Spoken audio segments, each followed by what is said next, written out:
BJP कितनी नीचता पर उतारू हो सकती है उसका अंदाजा लगाने के लिए आप ये वीडियो देखिए और इस वीडियो के कैप्शन को ध्यान से पढ़िए। लिखा है कि गांधी बन के आया हूं, मेरी हरकतें मगर अय्यास।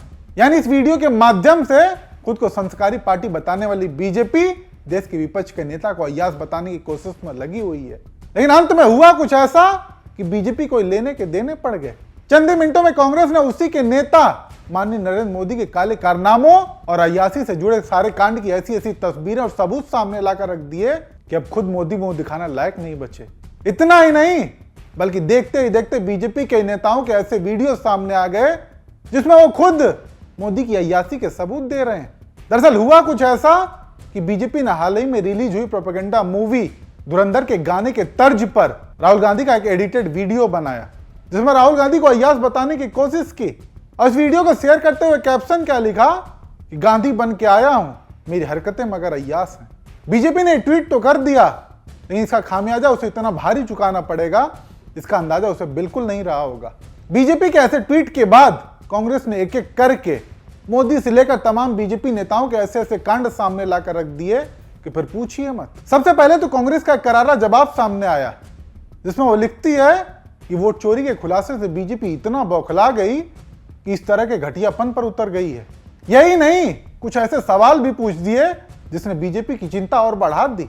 आगे लिखते हैं कि जब बात निकली है तो सवाल पूछे जाएंगे कि गुजरात के मुख्यमंत्री आवास में किस लड़की को चैन से बांध कर रखा गया था। वो कौन सी लड़की थी जिस पर गुजरात के मुख्यमंत्री आवास से जासूसी कराई जा रही थी। गुजरात का वो कौन सा मुख्यमंत्री रहा जिसके चीन में अय्यासी करने के बड़े चर्चे हैं। क्या बीजेपी इस नेता की जानकारी जनता को बताएगी? ऐसे कोई कर्मियों का असली चेहरा जनता के सामने जरूर आना चाहिए। कांग्रेस द्वारा बीजेपी को दिया गया ये पहला जवाब था लेकिन बात यही नहीं खत्म होती। इतने के बाद कांग्रेस ने बीजेपी को उसी के वैसे ऐसे नेताओं की याद दिला दी जिसकी कभी हाईवे की वीडियो सामने आ जाती है तो कभी जिला कार्यालय की। और हाँ, ये तो फिर भी कम था, कांग्रेस ने खुद बीजेपी नेताओं के वो बयान सामने लाए जिसमें नरेंद्र मोदी की अय्यासी के सबूत दे रहे थे। कांग्रेस ने कपिल मिश्रा जो कि वर्तमान में बीजेपी की दिल्ली सरकार में मंत्री बने बैठे हैं, उनका एक वीडियो शेयर किया जिसमें कपिल मिश्रा ऑन रिकॉर्ड दिल्ली विधानसभा में मोदी की अय्यासी के सबूत पेश कर रहे थे। बहुत जोर शोर से प्राइवेट कन्वर्सेशन के बारे में विजेंद्र गुप्ता बोल रहे थे। यहाँ पे ये सुप्रीम कोर्ट के पिटीशन में लिखा हुआ है, सुप्रीम कोर्ट को एफिडेविट देके लिखा गया है, मोदी जी मुख्यमंत्री होते हुए अपनी मीटिंग छोड़ के बाहर निकल जाते थे इस महिला से अकेले में बात करने के लिए। अधिकारियों से कहते थे मुझे कोई डिस्टर्ब नहीं करेगा, अब मेरे को केवल इस महिला से बात करना है, और राजपाट का सारा काम छोड़ के उस महिला के साथ बात करने निकल जाते थे। कहते सामने के दरवाजे से नहीं आना, तुम्हें पीछे वाले दरवाजे से अंदर लेकर जाएंगे घर के। उस महिला का फोन बंद करा के सरकारी गाड़ी में बैठा के पीछे वाले दरवाजे से नरेंद्र मोदी के घर लेके जाया जाता है। और उसके बाद she was taken to the first floor and given a room across the chief minister's bedroom. उसको फर्स्ट फ्लोर में ले जाते हैं और मोदी जी के बेडरूम के बगल वाले कमरे में कहते हैं तुम्हें यहीं रहना होगा। अगले दिन वो महिला लिखती है कि होली का त्योहार था, अगले दिन बहुत सारे लोग मोदी जी से मिलने आए लेकिन मोदी जी केवल थोड़ी देर के लिए नीचे गए मिलने के लिए, उसके बाद वापस कमरे में आ गए। उन मिलने वालों में आनंदीबेन पटेल भी गई थी। Shri Modi attended to them briefly and return to his quarters. बहुत थोड़ी देर के लिए लोगों से मिले, उसके बाद अपने कमरे में वापस आ गए। ये महिला इस बीच में बीमार भी होती है। She developed a fever and requested a physician. वो कहती है मेरी तबीयत खराब है, किसी डॉक्टर को बुला दो। तो मोदी जी क्या कहते हैं उससे? मोदी जी उससे कहते हैं कि calling a physician is impossible. Doctor को तो हम बुला ही नहीं सकते, किसी को पता लग जाएगा कि तुम यहाँ पे आई हुई हो। कपिल मिश्रा विधानसभा में ये बात बताते हैं कि कैसे एक लड़की मोदी से मिलने के लिए पिछले दरवाजे से आती है और मोदी उससे मिलते हैं। सोचिए, यही नहीं, वो आगे ये भी बताते हैं कि कैसे लड़की विदेशों में मोदी के साथ सैर पर जाती थी, उसको मोदी ने एक पर्सनल नंबर दिलाया था बात करने के लिए, और तो और संबंध तक की बात की जिसका सीडी तक मौजूद है।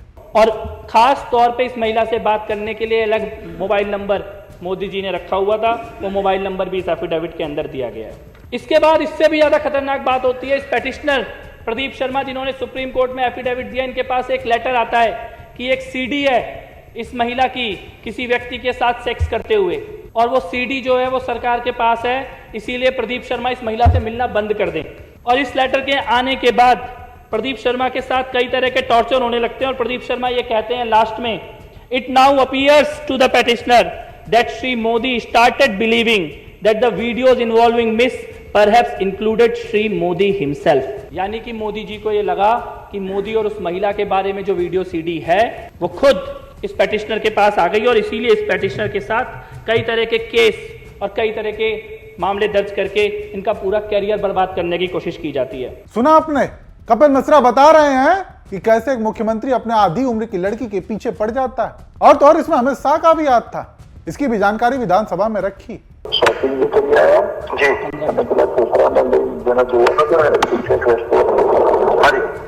अध्यक्ष महोदय, इसमें अमित शाह कह रहे हैं कि मोदी जी मेरे साथ ही बैठे हैं, साहब मेरे साथ ही बैठे हैं।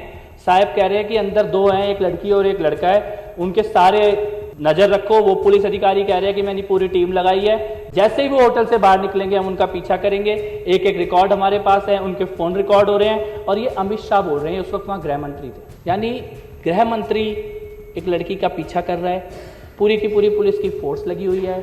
मुख्यमंत्री उस लड़की में इंटरेस्ट ले रहे हैं, मुख्यमंत्री उसको अपने घर बुला रहे हैं। घर पीछे वाले दरवाजे से आनी चाहिए, फोन स्विच ऑफ रहना चाहिए, डॉक्टर भी ना आ जाए गलती से उस लड़की के साथ कुछ हो जाए।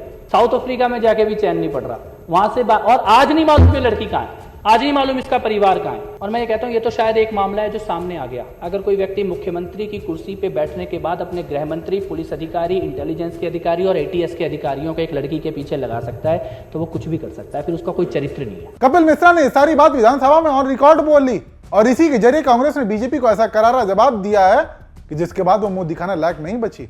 उसके बाद इस मुद्दे पर बीजेपी का एक ट्वीट तक सामने नहीं आया।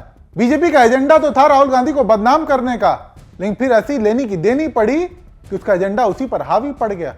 जो चर्चा सालों से दबी हुई थी उसको खुद बीजेपी ने फिर से चर्चा में ला दिया। लोग सवाल पूछ रहे हैं, जवाब तलाश रहे हैं कि मोदी ने कौन सी लड़की को चैन में बांध कर रखा था, किसके पीछे मोदी पड़ गए थे।